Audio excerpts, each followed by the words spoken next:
I mean, how formal an analysis did you make in choosing, say, between the two hardware alternatives? Did you bring it down to cost per stream and power per stream, and or did you do any of that math, or how did you make that decision between those two options?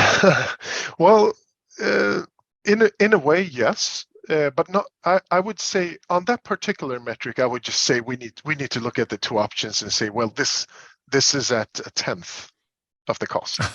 So I'm not going to have to. I'm not going to have to give you the number because I know it's so much smaller. So that's basically. Of course, we know what our we're well aware of what costs are involved, but the cost per stream, it all depends on profiles, etc.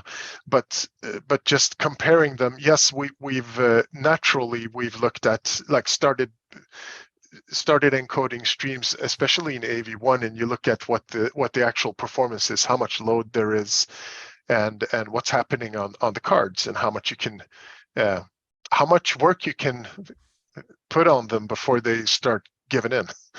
So that's, I mean, of course that's, but then again, when there's such a big difference, so there's one thing to mention here. I mean, take for example a GPU, a great piece of hardware, but it's also kind of like buying a car for the sound system, because the if I'm buying an NVIDIA GPU to encode video, then that might be like I'm not even using the actual rendering capabilities that is the biggest job that the GPU typically is built for.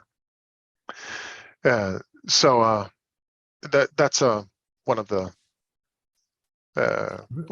comparisons to make, of course.